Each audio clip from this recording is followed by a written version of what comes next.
We got round 219 in the Revelations first room, which is the world record by 3 rounds. Meaning nobody has ever stayed in this first room longer than I have. This game took 34 hours and I'm going to show you guys how I did it. Now obviously the first thing we are going to have to do is set up our gobblegums. One of the main gobblegums that you're going to use in literally any high round is raindrops. That is the best gobblegum probably on the game by far. The next gobblegum we're going to use as well is a classic. It is alchemical antithesis. I never knew how to say that. But these two gobblegums, raindrops and alchem, are going to be our two max ammo gum. This is going to allow me to be a lot more faster and allow me to get higher rounds, as these just give me max ammo, so whenever I run out of ammo I can go ahead and use one of these. Our next gobblegum is going to help us with the setup, and that is crate power. Obviously crate power is going to allow us to get the pack-a-punch Shiva, the pack-a-punch thunder gun, and the pack-a-punch the Apothecary. Next gobblegum, of course, is going to be bullet boost, which is right here. We're going to need to get dead wire on our Shiva. Just like every other map, you are going to want AATs, because AATs on a wall weapon is literally an infinite wonder weapon ammo, so obviously having bullet boost is perfect. And the last gobblegum is shopping free. Now shopping free is a very common gobblegum in a lot of high rounds, but a lot of people actually do not understand why people use it. If you notice, after round 100 the gobblegum machine costs 1 million points to double hit and then an additional 2 million to triple hit. So shopping free is really good for the later game and saving points. Now to start the game, all you do instantly is really just spam hit for the Apothecary. Now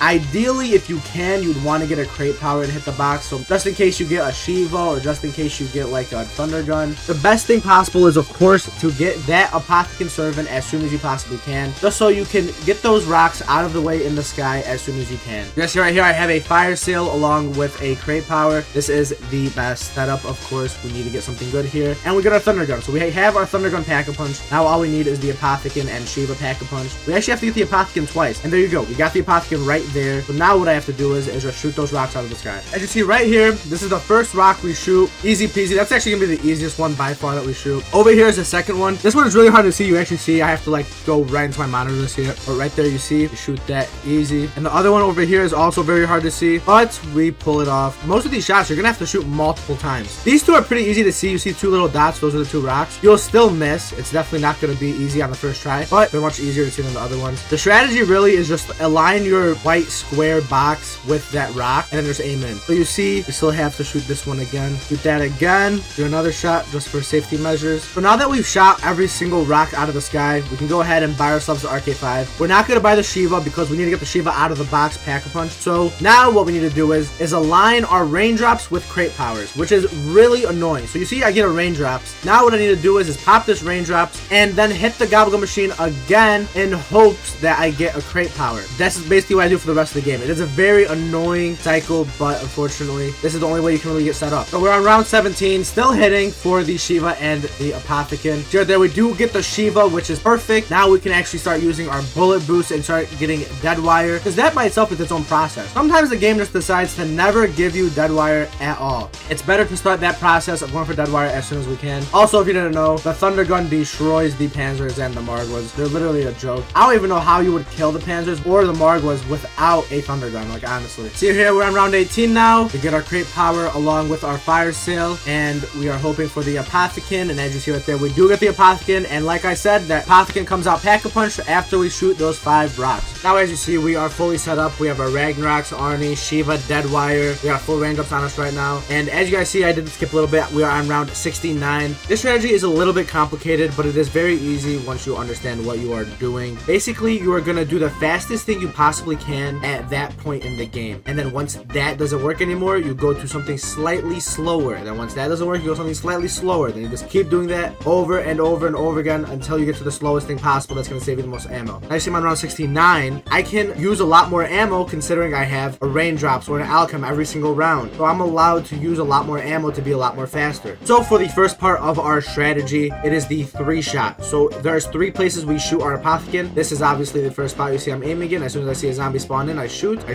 shot right there, and then I shoot a shot right there. We do that for the whole entire game until we literally can't anymore, until we start running out of ammo. We also have to be very smart with our gobblegums. We do not want to double hit yet. You only want to double hit when you are in in the later rounds when double hitting actually is gonna matter a lot. Now, after I finish that insta kill, we're gonna go ahead and use our free hit to hit the Gobblegum machine. Now you see I get shopping free. This is what I was talking about earlier in the video. You get shopping free, now I get a free double hit. Boom. And if that's a bullet boost or a crate power, I can get a free third hit. But you see that is alchemical. I go ahead and track that, and now we are set to end this round with another triple shot. So that is basically the basis of this first strategy. You just use the triple shot, do as much as you possibly can, as fast as you can. So it is round 101, and I am still at this point using the triple shot. I still have not been able to run out of ammo before that. But as you see right here, I have nothing on me. I use my free hit. We end up getting a bullet boost. I use my next free hit again. We'll see what I get, and I get crate power. So now in this scenario, I obviously cannot triple shot anymore. I only have 13 shots. So now what I start to do is I preserve my ammo as much as I can to make sure I can end this round without running out. And then on the next round, I will not use triple shot anymore, and I will use two shot.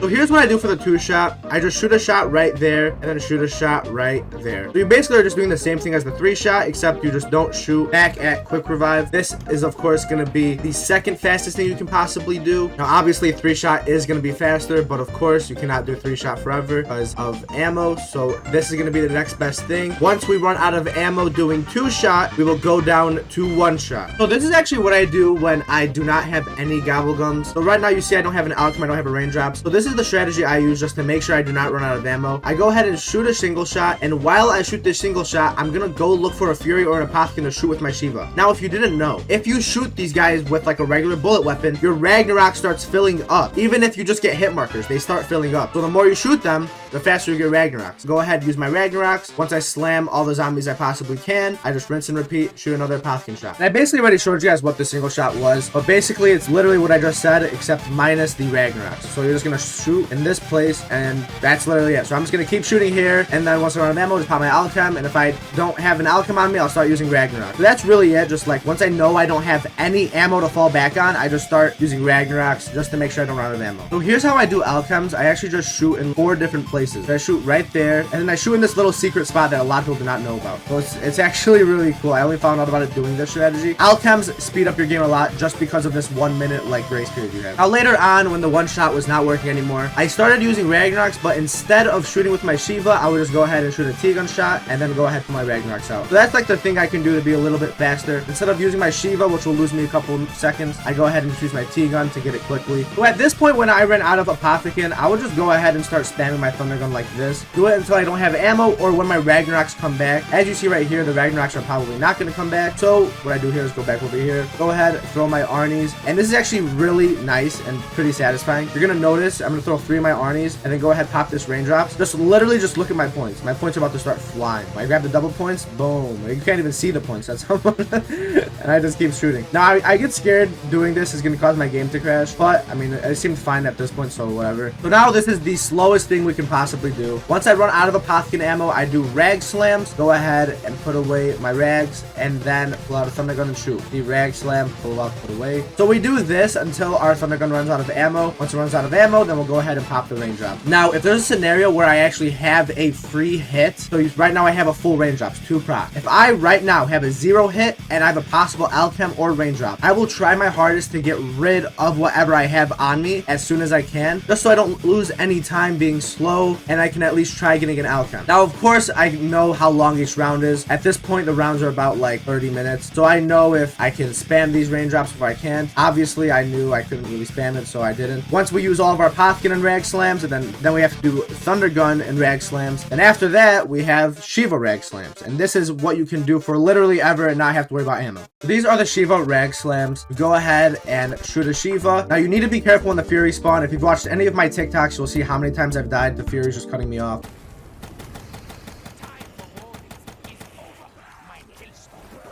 Yeah.